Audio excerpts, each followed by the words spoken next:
నమస్తే, welcome to VTV political. నేను మీ మధు. ఇక జూబ్లీహిల్స్ ఉప ఎన్నికల్లో తెలంగాణ జాగృతి అభ్యర్థి కవిత నిర్ణయం ఆసక్తికరంగా మారింది. అదేంటో ఇప్పుడు చూద్దాం. హైదరాబాద్లోని జూబ్లీహిల్స్ నియోజకవర్గం ప్రస్తుతం రాజకీయంగా కీలకంగా మారింది.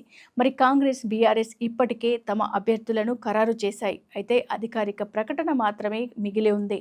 ఇదే సమయంలో తెలంగాణ జాగృతి అధ్యక్షురాలు కవిత ఈ నియోజకవర్గంలో అభ్యర్థిని పెట్టాలని యోచిస్తున్నట్లు సమాచారం.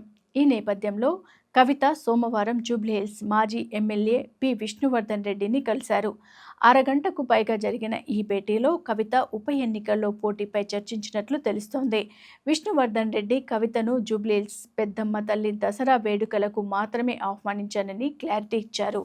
మరి కవిత తన రాజకీయ భవిష్యత్తుపై ఇంకా తుది నిర్ణయానికి రాలేదని చెబుతున్నా జూబ్లీహిల్స్ ఉప ఎన్నికల్లో పోటీ అంశం ఆసక్తికరంగా మారింది.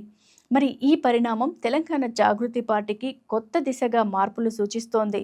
మరి ఇలాంటి లేటెస్ట్ అప్డేట్స్ అన్నీ కూడా మీరు మా వీటీవీలో చూడాలి అనుకుంటే మీరు మా వీటీవీని సబ్స్క్రైబ్ చేసుకోవడం మర్చిపోకండి.